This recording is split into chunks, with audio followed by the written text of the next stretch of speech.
बिस्मिल्लाहिर्रहमानिर्रहीम। अस्सलाम वालेकुम प्यारे viewers, welcome to tips and tricks hub. आज भी मैं आपके लिए बहुत ही ज़बरदस्त किस्म के टिप्स लेकर आई हूँ जो कि ना सिर्फ आपके कामों में आसानी पैदा करेगी बल्कि आपके बहुत सारे पैसों की और आपके कीमती वक्त की भी बचत करेगी। और इसके अलावा ऐसे टिप्स भी बताऊंगी जो कि बिल्कुल बेकार चीज़ों को जुगाड़ लगाकर हम अपने बहुत ज़्यादा कामों में आसानी पैदा करने के लिए इस्तेमाल करेंगे। तो चलते हैं वीडियो की तरफ। वीडियो को फुल वॉच कीजिएगा और स्किप बिल्कुल ना कीजिएगा। इस गर्मियों में हमें बहुत बड़ी मुश्किल का सामना करना पड़ता है जो कि हमारे सामने मच्छर, मक्खी और छिपकलियों की शक्ल में आ जाती हैं। तो हम इस मुश्किल से बचने के लिए एक बेकार सी चीज़ लेंगे जो कि हम लोग बिल्कुल वेस्ट समझ के फेंक देते हैं, वो है अंडों के छिलके। तो अंडों के छिलकों को मैंने सुई धागे के साथ परो लिया है धागे के अंदर। ये बहुत ही आसानी के साथ सुई के साथ छोटा सा सुराख करेंगे अंडों के छिलके के अंदर, तो बड़ी आसानी से ये जो सुराख है वो हो जाएगा। और इन छिलकों को मैं धागे के अंदर परो कर खिड़की, दरवाजे वगैरह पे हैंग कर दूंगी। तो इस तरह से ये होगा कि मच्छर, मक्खी और छिपकली घर के अंदर बिल्कुल भी दाखिल नहीं हो सकते, क्योंकि छिपकली, मच्छर और मक्खी को अंडों की स्मेल बहुत बुरी लगती है। बाकी स्कॉच टेप, जिसको आम जुबान में हम शीशा टेप भी कहते हैं, तो इसका जो एज होता है वो अक्सर बहुत ज़्यादा मुश्किल हो जाती है, मिलता ही नहीं है, काफ़ी ज़्यादा टाइम वेस्ट होता है। तो इस टाइम को वेस्ट होने से बचाने के लिए हमने क्या करना है कि कोई सी भी जो पिन होती है जो हम सर पे लगाते हैं वो यूज़ कर लें, या टूथपिक यूज़ कर लें। अगर आपके पास टूथपिक भी नहीं है तो आप माचिस की एक जो स्टिक होती है उसको यूज़ कर लें, और टेप का जो एज है उसको खोलकर इसके अंदर जो है ये पिन को रख दें और इस एज को बंद कर दें। हेयर पिन को रखने के बाद आपने जब इसको बंद कर दिया और जब नेक्स्ट टाइम आप इसको खोलेंगी तो इसका जो एज है वो बड़ी ही आराम से आपको मिल जाएगा और बगैर टाइम वेस्ट हुए आप इसको जो है यूज़ कर सकती हैं। तो हेयर पिन की जगह अगर आप किसी भी चूड़ी का इस्तेमाल करते हैं, बैंगल्स तो हर घर में मौजूद होती है, तो इसका ये फ़ायदा होगा कि इस तरह से हम इसको हैंग भी कर सकते हैं। इस तरह के वेजिटेबल पीलर्स जो हम इस्तेमाल करते हैं तो इस पर अक्सर जो है वो जंग लग जाता है, या जो सब्जियां और फल हैं उनके छोटे छोटे टुकड़े हैं जो इसके अंदर जो है वो फंस जाते हैं। तो इनको साफ़ करने के लिए एलुमिनियम फॉइल का एक छोटा सा बॉल सा बना लें और इसके साथ जो है आप साफ़ करें। अगर ज़रूरत पड़े तो एलुमिनियम फॉइल के ऊपर हल्का सा पानी लगाकर भी आप इसको साफ़ कर सकती हैं। तो एलुमिनियम फॉइल के साथ इसको साफ़ करने का ये फ़ायदा होगा कि तमाम जो जंग है वो अच्छे तरीके से उतर जाएगा और पीलर जो है वो बिल्कुल साफ़ हो जाएगा। इसके अलावा इसकी धार भी तेज़ हो जाएगी। तो पानी के बगैर कंघों को साफ़ करने के लिए हमने कंघों के ऊपर जो है पाउडर लगाना है। पाउडर कोई सा भी आपके घर में जो भी मौजूद हो उसके ऊपर जो है कंघों के ऊपर अच्छे से छिड़क दें।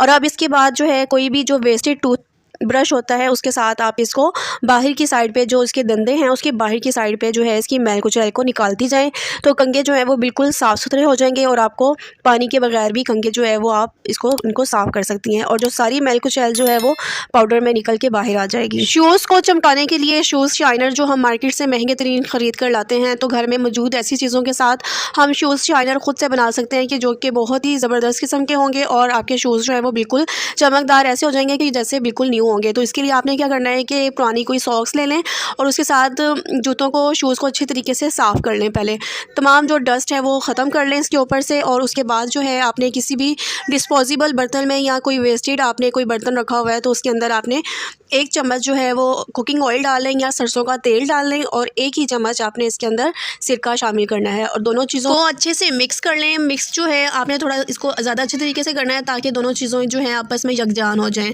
अब आपने कॉटन का एक पीस लेना है, कॉटन के पीस के ऊपर आपने इस मिक्सचर जो है इसको अप्लाई करना है और शूज़ के ऊपर इसको सारा अच्छे तरीके से इसको अप्लाई कर दें। और इसके बाद जो है आपने पूरा इसके शूज़ के ऊपर अप्लाई करने के बाद किसी टिश्यू पेपर से या कोई भी जो आपके पास कपड़ा है या कोई पुरानी सॉक्स है तो उसके साथ इसको अच्छे तरीके से साफ़ कर ले ताकि जो एक्स्ट्रा शाइनर जो है वो शूज़ के ऊपर से उतर जाए। तो इस तरीके से जब आप अपने शूज़ को शूज़ शाइनर घर बनाकर साफ़ करेंगी तो शूज़ जो है वो बहुत अच्छे तरीके से साफ़ हो जाएंगे, चमक जाएंगे और ऐसे हो जाएंगे जैसे बिल्कुल न्यू होंगे। तो आपको मैं डिफरेंस दिखाती हूँ कि एक के ऊपर मैंने शूज़ शाइनर जो घर में बनाया है वो अप्लाई किया है और एक शूज़ के ऊपर नहीं अप्लाई किया। तो देखें कि जिसके ऊपर अप्लाई किया है वो बहुत ही ज़्यादा चमकदार हो गया है और जो दूसरा शूज़ है वो बिल्कुल डल और पुराना लग रहा है। तो इस तरीके से आप अपने पुराने से पुराने शूज़ को लो कॉस्ट के ऊपर बिल्कुल नया चमकदार बना सकते हैं। हम जब सब्ज़ मिर्चें इकट्ठी जो है घर लेकर आते हैं तो क्या करते हैं कि इनको स्टोर कर लेते हैं और इनके हेड्स जो हैं वो आम तौर पर हम फेंक देते हैं।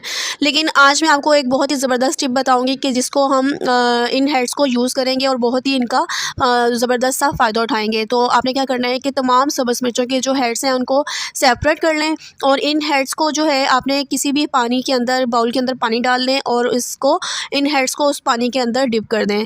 1 या 2 घंटे के लिए आपने इसके अंदर डिप करना है कि तमाम जो सब्ज़ मिर्चों के हेड्स का जो असर है वो पानी में शामिल हो जाए। अब आपने इसको पानी को जो है किसी भी शावर बॉटल में डाल लेना है और इसका स्प्रे जो है आपने पौधों को करना है। इस सोल्यूशन का स्प्रे पौधों के लिए बहुत ही ज़्यादा फ़ायदेमंद होता है और अगर पौधों के ऊपर फंगस लगी हुई है तो इस सोल्यूशन के स्प्रे से फंगस जो है वो बिल्कुल सही हो जाएगी और अगर फंगस नहीं भी है तो भी इसका स्प्रे जो है वो पौधों को नेक्स्ट जो है कभी भी फंगस जो है लगने से बचा सकता है।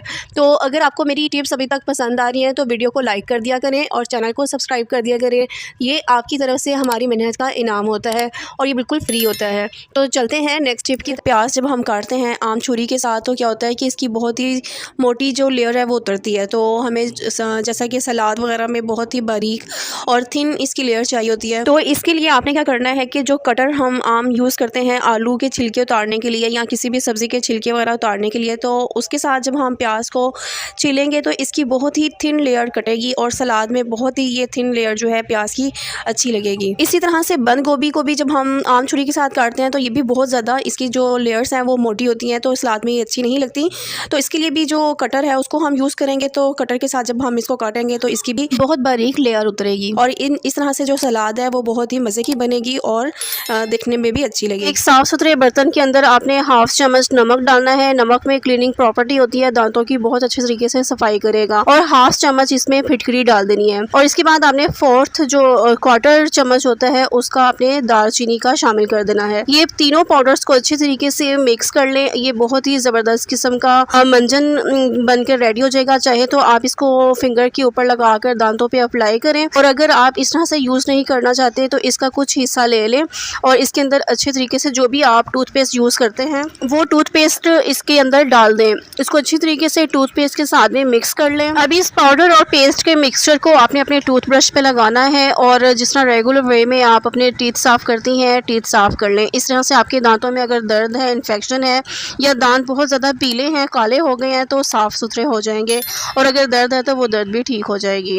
इस तरह की बड़ी पैकिंग में चीज़ हम घर लेकर आते हैं तो एक तो इसको ये होता है कि हमें ये इकोनॉमिकल पड़ जाती है और दूसरा ये कि जब छोटी पैकिंग में चीज़ लेकर आते हैं तो ख़त्म होने पे हमें बार बार जो है वो मार्केट जाना पड़ता है। तो इस सारी झंझटों से बचने के लिए हम बड़ी पैकिंग में चीज़ घर लेकर आते हैं। पैकिंग में जब चीज़ लेकर आते हैं तो एक तो उसको बर्तन में डालना मुश्किल होता है। बड़े तो लोग जो हैं वो तो आसानी से डाल लेते हैं लेकिन छोटे बच्चों से बहुत मुश्किल हो जाता है और ज़्यादातर बच्चों से ये चीज़ बर्तन में डालते हुए गिर जाती है। तो इसका आसान सा सोल्यूशन ये है कि इस तरह की जो बॉटल्स हैं, मैंने अक्सर आपको बताया हुआ है कि ये बहुत ही यूज़फुल होती हैं। इस तरह की बॉटल्स का जो कैप होता है वो इस शेप का बना होता है कि इसमें से चीज़ को निकालना बहुत ज़्यादा आसान हो जाता है। तो आप क्या कर सकते हैं कि इस तरह से इसको रीफिल कर सकते हैं इस बॉटल को अपनी केचप के साथ और ज़रूरत पड़ने पे केचप इसमें से निकालना और इसको यूज़ करना ना सिर्फ बड़ों के लिए आसानी होगी बल्कि बच्चों के लिए भी आसानी होगी। बच्चे इसको बड़ी आसानी से खोल के और बगैर वेस्ट किए हुए बर्तन में डालकर इस केचप को यूज़ कर सकते हैं। तो जैसा कि आप वीडियो में देख रहे हैं मेरे पास ये सिरके की बोतल खाली हो चुकी थी तो मैंने बजाय इसको फेंकने की अपनी केचप के साथ रीफिल कर लिया। अब इसमें रीफिल करने से मुझे ये फ़ायदा होगा कि मेरी एक तो छोटी पैकिंग में चीज़ आ गई और दूसरी मुझे इस तरह से यूज़ करने में आसानी भी हो गई और बच्चे भी इसको बड़ी ही आसानी से यूज़ कर सकते हैं। तो आप भी इस तरह की जो चीज़ें होती हैं वो संभाल के रखा करें,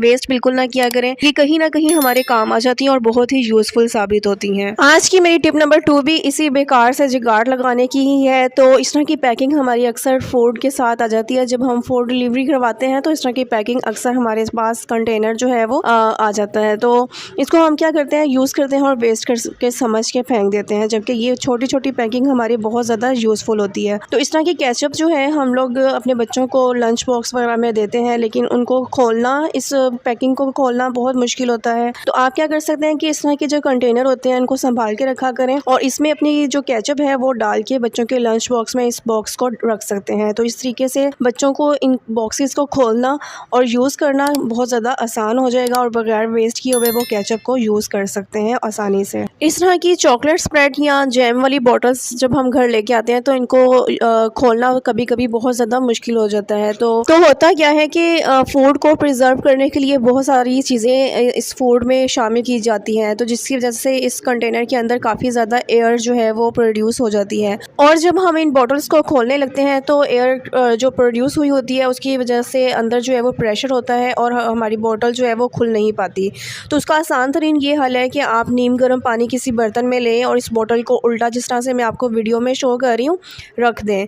आपने 30 सेकंड के लिए इस तरह से रखना है और उसके बाद जब आप बोतल का कैप खोलेंगे तो बड़ी आसानी से ये कैप जो है वो खुल जाएगा। सुबह का टाइम हो और बच्चों को स्कूल से देर हो रही हो तो पानी गर्म करना भी झंझट लगता है, तो उससे भी आसान मैं आपको टिप बताऊँगी इस कैप को खोलने के लिए। तो आपने क्या करना है कि कोई सी भी चीज़ ले लेनी है, जैसे कि मैंने यहाँ पे प्रेशर की सीटी ली और इसके ऊपर 5 से 6 बार इस सीटी के साथ टैप टैप किया तो भी जो है ना ये कैप जो है बड़ी आसानी से खुल जाएगा बगैर किसी मेहनत के। हमारे घर इस तरह की प्लास्टिक की बोतल्स तो आती ही हैं, तो छुरी गर्म करके इसका जो टॉप वाला पार्ट है वहाँ से कट कर लें। इस तरह से छोटा सा ये एक ऑर्गेनाइजर जो है वो बन जाएगा। तो इसको हम यूज़ करेंगे अपने कपड़े सुखाने के लिए। तो जैसे कि मैंने आपको पहले भी बताया कि जब तेज़ हवाएं चल रही होती हैं तो कपड़े के ऊपर हम बेशक क्लॉथ क्लिप लगा लें, लेकिन नीचे से कपड़े उड़ते हैं। तो इसके लिए हमने ये जो छोटा सा ऑर्गेनाइजर बनाया है उसको मैं क्या करूँगी कि कपड़े के बैक साइड पे ले जाऊँगी और जो कैप है उसके साथ मैं इसको जो ऑर्गेनाइजर को बंद करूँगी। तो इस तरह से ये होगा कि इस कपड़े के ऊपर इस ऑर्गेनाइजर की ग्रिप बहुत अच्छी हो जाएगी। तो जितनी भी तेज़ हवाएं चलें हमारे कपड़े जो हैं वो बिल्कुल भी नहीं उड़ेंगे और अपनी जगह पे फिक्स रहेंगे। इस तरह से हम पैसे खर्च किए बगैर घर में बेकार पड़ी हुई चीज़ के साथ बहुत अच्छे से ऑर्गेनाइजर बनाकर अपनी चीज़ों को, अपने कामों को बहुत ही आसान कर सकते हैं। किचन में काम करते वक्त अक्सर ऐसा होता है कि माचिस की स्टिक हम यूज़ करते हैं और स्टिक को हम वहीं पे काउंटर टॉप में या चूल्हे के ऊपर फेंक देते हैं, जिसकी वजह से बहुत ज़्यादा मेस